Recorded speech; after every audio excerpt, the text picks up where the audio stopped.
जय गुरु जी संगत जी गुरु जी के डिवाइन कॉल सत्संग प्लेटफॉर्म में आप सभी गुरु परिवार का हार्दिक स्वागत है। संगत जी, जब गुरु की कृपा होती है ना, तो वो इतनी होती है कि देखने वाले और सुनने वाले ये सोच में पड़ जाते हैं कि आखिर हमारे कौन से पुण्य का फल हमें मिल रहा है। जबकि यकीनन संगत जी, हमारे कुछ ऐसे माड़े कर्मों की वजह से हमें खुद भी नहीं पता होता कि हम कितनी ही परेशानी और मुसीबतों को काटने वाले हैं या काट रहे हैं। संगत जी, सच कहें तो अंधेरे को दूर करने वाली किरण रोशनी गुरुजी बन गए हैं और हमारे जीवन को चमकाने वाले हमारे गुरुजी बन गए हैं। इसीलिए संगत जी, सदैव गुरुजी से यही अरदास कीजिएगा कि गुरुजी हमेशा अपनी छत्र छाया में रखें और अपने चरणों से जुड़े रहें। तो संगत जी, आज का जो सत्संग है वो बहुत ही प्यारा और बहुत ही ख़ास है, तो बिल्कुल भी स्किप ना कीजिएगा। बड़ी श्रद्धा भाव से सत्संग को सुनिएगा, क्योंकि कहते हैं कि सत्संग सुनने वाले का भी कल्याण और सत्संग करने वाले का भी कल्याण। ये गुरुजी के ही कहे हुए 108 वचनों में से एक वचन है। संगत जी, आज का जो सत्संग है वो नीलम आंटी का है, बहुत ही प्यारा है, तो बड़ी श्रद्धा भाव से सुनिएगा, शुक्राना कीजिएगा गुरु जी का। इसके अलावा अगर आप भी अपने सत्संग अनुभव शेयर करना चाहते हैं तो हिंदी में साफ राइटिंग में आप अपना सत्संग लिखकर हमारी जीमेल आईडी पर सेंड कर सकते हैं, ताकि आपके द्वारा सुनाए गए सत्संग से जो भी गुरुजी महाराज की नई जुड़ने वाली संगत होगी, उन्हें गुरुजी के कल्याण, महिमा, अनुभव के बारे में ज़्यादा से ज़्यादा पता चलेगा। सत्संग आपको पसंद आए तो आप इसको लाइक कीजिए, चैनल को सब्सक्राइब कीजिए, वीडियो को शेयर ज़रूर कर दीजिएगा और बेल आइकन दबाना बिल्कुल भी नहीं भूलेगा। जब भी कोई लेटेस्ट सत्संग आएगा उसका नोटिफिकेशन आपके पास आएगा। तो चलते हैं नीलम आंटी के सत्संग की ओर। सत्संग शुरू करने से पहले करते हैं गुरु जी का मंत्र जाप। ओम नमः शिवाय, शिव जी सदा सहाय। ओम नमः शिवाय, गुरु जी सदा सहाय। जय गुरु जी संगत जी। संगत जी, सबसे पहले गुरु जी महाराज के चरणों में कोटि कोटि नमन। सारी संगत जी को जय गुरु जी। मेरा नाम नीलम है और ये मेरा शुक्राना सत्संग है। इसे शेयर करते हुए मेरे से कोई भी गलती या भूल होती है तो मुझे प्लीज़ आप सभी क्षमा कीजिएगा। मैं अनंतम नहीं लख बार शुक्राना करती हूँ गुरु जी का कि उनकी असीम कृपा से मुझे ये शुक्राने का मौका मिल रहा है। संगत जी, वैसे तो गुरु जी महाराज ने ढेरों उपकार मुझ पे किए हैं, ढेरों कृपा अपनी बरसाई है, ढेरों ब्लेसिंग्स अपनी दी है। संगत जी, मेरी लाइफ में इतने दुख, इतनी परेशानी थी ना कि मैंने कभी सोचा भी नहीं था कि मैं कभी अपने इस दुख, इस परेशानी से निकल पाऊँगी। ये तो गुरु जी की कृपा समझिए, मेहर समझिए कि आज मैं हर तरीके से ठीक हूँ, स्वस्थ हूँ और अपनी लाइफ में एंजॉय कर पा रही हूँ। संगत जी, सबसे बड़ी मेरी जो परेशानी थी, जो दिक्कत थी, वो था मेरा सबसे बड़ा बेटा। संगत जी, मेरा बेटा घर में किसी की भी बात सुनने को तैयार नहीं था, ना मेरी, मेरे हस्बैंड की, ना ही संगत जी अपने से छोटों की या अपने से बड़ों की बात। संगत जी, उसे ऐसा लगता था कि जैसे पता नहीं हम उसके कितने बड़े दुश्मन हैं। हम उसे कुछ भी समझाते थे संगत जी, उसको समझ नहीं आता था। संगत जी, ना वो नौकरी करता था, ना वो ज़्यादा पढ़ा लिखा है, ना किसी की बात सुननी है, बस आवारागर्दी। आवारागर्दी भी ऐसी नहीं संगत जी, आवारागर्दी भी ऐसी जिसे सुनकर आदमी ना शर्मसार हो जाए, ऐसी आवारागर्दी।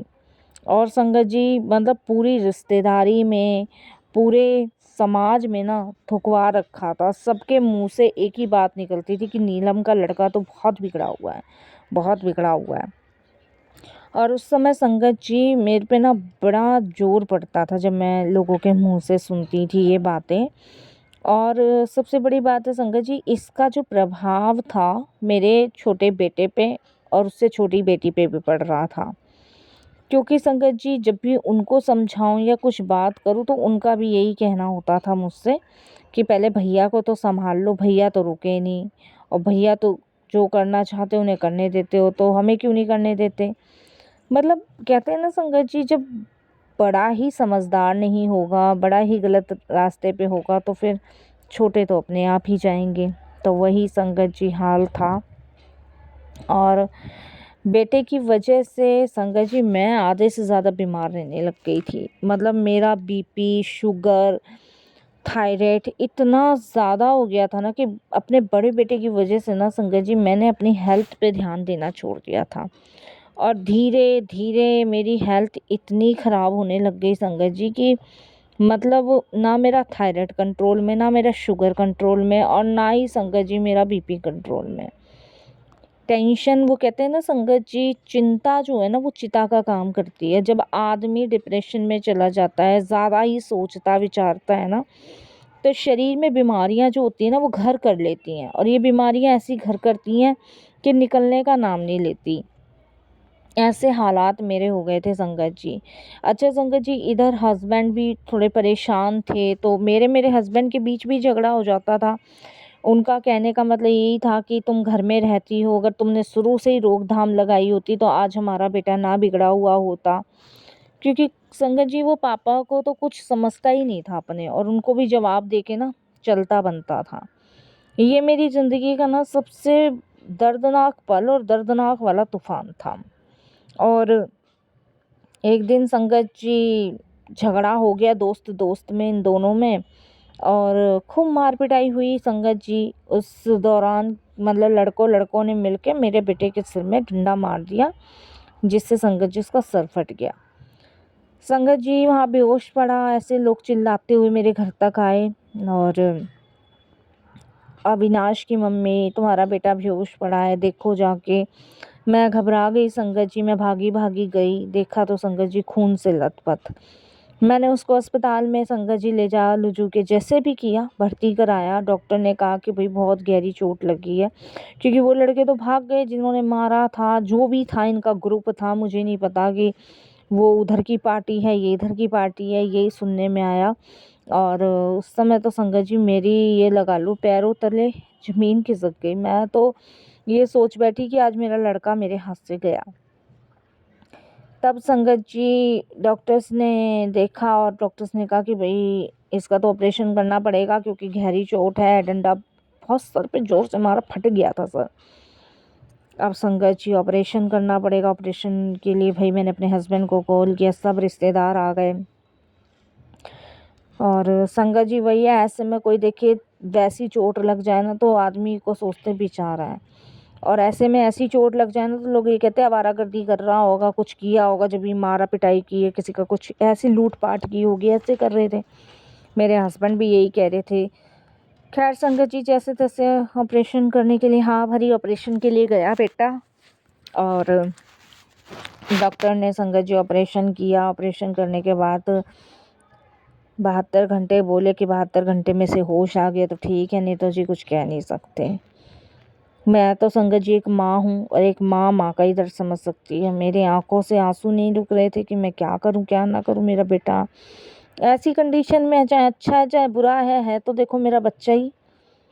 उसके बाद संगत जी हमारे पड़ोस में रहने वाली जो निकिता आंटी हैं, उन्होंने मुझे गुरुजी के बारे में बताया। उन्होंने मुझे यही कहा कि तुम जो है गुरुजी के मंदिर जाओ, वहाँ से जल प्रसाद लाके और अपने बेटे को पिलाओ, और वहाँ एक बार होकर आओ, देखो गुरुजी ठीक कर देंगे बिल्कुल। तो संगत जी देखिए, वो कहते हैं ना, विश्वास और आस्था बहुत बड़ी चीज़ होती है। अब एक माँ के लिए तो देखिए उसका बच्चा चाहे बिगड़ा हुआ हो चाहे कैसा भी हो, एक माँ के लिए तो बच्चा ही होता है। यही सोच के संगत जी मैं गुरुजी के पहली बार मंदिर गई, उन्हीं के साथ गई, आंटी ही लेके गई मुझे। संगत जी वहाँ जाके मैंने माथा टेका और बस भगवान से यही प्रार्थना करी, गुरुजी महाराज बस मेरा बच्चा सही कर दो, इसे ठीक ठाक खड़ा कर दो, इसको बुद्धि दे दो और ये गलत काम ना करे, सारे गलत कामों से बाहर निकले। गुरुजी बस आपके ही हवाले सारी चीज़ें छोड़ रही हूँ, और गुरुजी आपके दरबार पहली बार आई हूँ, बस इसको ठीक करो। संगत जी वहाँ मैं प्रार्थना करके आई, और मैंने मंत्र जाप अस्पताल में बैठे बैठे सही किया। मैंने ये लगा लो, डॉक्टर ने मुझे बुला के एक बात कही कि देखिए 100 में से 2% आपके बच्चे के बचने की उम्मीद है, वरना मुश्किल है। मैंने संगत जी दिन रात गुरुजी से प्रार्थना करनी शुरू करी, बस इसे ठीक कर दो, इसे ठीक कर दो। देखिए संगत जी, गुरुजी की कृपा देखिए, गुरुजी की मेहर देखिए कि मेरा बच्चा ठीक हो गया, उसे होश आ गया। और जब डॉक्टर ने कहा कि इसको होश आ गया, तब मैंने लाख लाख शुक्राना परमात्मा का किया, गुरुजी का किया। नहीं तो डॉक्टर का कहना था कि इसमें कुछ भी नहीं बचा, क्योंकि जख्म इतना अंदर तक गहरा है ना कि पूरे सर में ब्लडिंग के क्लाउड जम गए हैं। बचना बहुत मुश्किल था संगत जी, लेकिन मौत के मुंह से गुरुजी ने उसे वापस निकाला। संगत जी, मैं धन्यवाद करने गुरुजी के दरबार गई, गुरुजी के यहाँ माथा टेक कर आई। जब मैं गुरुजी के दर्शन करके बाहर निकल रही थी तो मैंने मन ही मन गुरुजी से कहा कि गुरुजी, मुझे पता है वैसे तो आप हो, मैं पहली बार उस दिन आई थी, दूसरी बार आपका धन्यवाद करने आई हूँ। अगर आप हो ना तो गुरुजी मुझे आप अपनी कोई निशानी दो। तो संगत जी, मैं जैसे ही बाहर आई तो वहाँ पे एक अंकल जी खड़े थे। उन्होंने मुझे अपने पास इशारे से बुलाया, कुछ बोले नहीं। मैंने पूछा भी, मैंने कहा हाँ जी अंकल जी। कुछ नहीं उन्होंने बोला, ना कुछ बात करी, बस मेरे को इशारे से हाथ आगे करने को कहा और मेरे हाथ में गुरुजी का एक लॉकेट स्वरूप रखा और बस आखिरी में यही कहा, अपने बच्चों को पहना दी। बस इससे ज़्यादा उन्होंने कोई शब्द नहीं निकाला। और अंकल जी की जो आवाज़ थी ना, वो बिल्कुल पंजाबियों जैसी थी। मैं संगत जी आई घर पे, मैंने आंटी को बताया तो उन्होंने कहा जय गुरुजी, शुक्राना गुरुजी, तुम्हें ब्लेस कर दिया गुरुजी ने, देखो तुम्हें लॉकेट स्वरूप गुरुजी ने दिया है। मैंने वो अपने बच्चे के गले में डाला संगत जी, और आप विश्वास नहीं मानोगे, नेट 10 दिन बाद मेरा बच्चा घर आया। घर आने के बाद संगत जी घर में अफड़ा तफड़ी सी मच गई थी, क्योंकि संगत जी पुलिस वालों के चक्कर हमारे घर में आने शुरू हो गए थे कि इसने एक बाइक चुराई है, आपके लड़के का भी नाम आया है। मैंने उनको बड़ी मिन्नतें करी, मैंने कहा मेरा बेटा अभी बीमार है, अभी अस्पताल से लेकर आई हूँ, कि नहीं इसको थाने चलना पड़ेगा, इसका नाम आया है। मैंने संगत जी बड़ी मिन्नतें करी, लेकिन वो रुकने को तैयार नहीं थे, मेरे बेटे को ले जाने के लिए तैयार थे। संगत जी, तब मैंने गुरुजी से फिर से अरदास करी। मैंने कहा गुरुजी महाराज, अब आप ही देखो, आप ही बचाओ मेरे बेटे को, कैसे बचाओगे कैसे नहीं गुरुजी, सब कुछ आप पे छोड़ा हुआ है गुरुजी, बस मेरे बेटे को बचाओ, इसको मत जाने दो। संगत जी, उनमें से देखिए जो पुलिस वाले को बिल्कुल दया नहीं आ रही थी ना, बिल्कुल भी दया नहीं आ रही थी, उसको पता नहीं कैसे दया आई कैसे दया नहीं आई, मुझे नहीं पता। वो एकदम से कहता है कि ठीक है, जब ये ठीक हो जाए तब थाने लेकर आना। संगत जी, 15 दिन में मेरा बेटा ठीक हुआ। 15 दिन बाद मैं थाने लेके गई, वहाँ पे संगत जी मैं गुरुजी से प्रार्थना करके ले गई। वहाँ पे संगत जी मेरे बेटे का नाम कट चुका था, और उन्होंने बस मेरे बेटे को थोड़ा सा धमकाया और यही कहा कि आगे से कोई गलती मत करना, माँ बाप का दिल मत दुखाओ, और ये है वो है, जो चीज़ें समझानी थी समझा दी। उसके बाद संगत जी मेरे बेटे को अपनी गलती का रियलाइज़ तो देखिए थोड़ा थोड़ा हो रहा था, क्योंकि वो देख रहा था कि मौत के मुंह से बच के वो वापस आया, क्या क्या उस पर बीती है और क्या क्या मैंने सहा है। संगत जी ऐसे करके उसने फिर से ये मन में ठानी कि मैं अब कोई गलत काम नहीं करूँगा। लेकिन संगत जी, वो कहते हैं ना कि लोग पीछा नहीं छोड़ते हैं, लोग जो होते हैं ना वो कभी पीछा नहीं छोड़ते हैं, और वही हुआ संगत जी, ये लोग पीछा छोड़ने को ही तैयार नहीं थे। आप यकीन नहीं मानोगे संगत जी, जो उसके दोस्त थे मेरे बेटे के, उन्होंने संगत जी फिर से इसकी नाक में दम कर दिया, इसको धमकियां देनी शुरू कर दी, इसको संगत जी उल्टा सीधा बोलना शुरू कर दिया। संगत जी, अब मैं बहुत ज़्यादा दुखी हो गई थी, क्योंकि मेरे को डर यही था कि ये फिर से कहीं कुछ गलत ना कर ले, गलत काम में ना लग जाए। उस टाइम संगत जी मैं और ज़्यादा दुखी और परेशान हो गई। मेरे लिए इतनी परेशानी की वो वजह बन गई ना कि मैं क्या करूं क्या नहीं करूं, मुझे नहीं समझ आ रहा था। ऐसे में संगत जी मैं क्या अपने बच्चे को समझाऊं क्या नहीं, क्योंकि संगत जी धमकी पे धमकी, धमकी पे धमकी मेरे बच्चे को आई जा रही थी। मैंने गुरुजी का नाम लिया और संगत जी मैंने अपने बच्चे को अपने बड़े भाई के घर भेज दिया, लुधियाना। संगत जी वहाँ पे मैंने अपने बच्चे को भेजा। अब मेरे हस्बैंड ने भी मेरे बड़े बेटे को माफ़ करना शुरू कर दिया था। लुधियाना में संगत जी वो अपने मामा जी के घर रहने लगा। संगत जी ये लगा लो, लड़कों ने ना वहाँ पे भी उसका पता कर लिया कि वो अपने मामा के घर रह रहा, वहाँ तक लड़कों ने इसका पीछा किया। संगत जी आखिरकार मैंने गुरुजी से फिर अरदास लगाई कि गुरुजी मेरे को पता है मेरे बच्चे के साथ आप हो, बस आप ना रक्षा करो, इसकी रक्षा करो और बस बचा लो, आप जैसे भी है ना आप इसको बचा लो, उन लड़कों से इसका पिंड छुड़वा दो गुरुजी, लड़कों से पीछा छुड़वा दो गुरुजी, मेरी यही अरदास है। और देखिए संगत जी गुरुजी की मेहर देखिए, गुरुजी की कृपा देखिए, गुरुजी की मेहर देखिए कि कैसे गुरुजी ने उन लड़कों से मेरे बच्चे का पीछा छुड़वाया। संगत जी मैंने फिर अपने भाई के घर से अपने बेटे को वापस बुलाया, क्योंकि संगत जी वो वहाँ तक पहुँच गए थे, मेरे भाई के घर वालों को परेशान करने लगे, धमकियाँ देने लग गए, कांच मार के पत्थर मार के संगत जी उनके कांच के शीशे तोड़ने लगे। और संगत जी ऐसे मेरे भाई ने थाने में भी रिपोर्ट लिखवाई, और संगत जी उन्होंने धमकी दी कि अगर तूने थाने में रिपोर्ट लिखवाई तो तेरी जान ले लेंगे। संगत जी मैं और मेरे हस्बैंड दोनों घबरा गए, कहाँ भेजें कहाँ ना भेजें।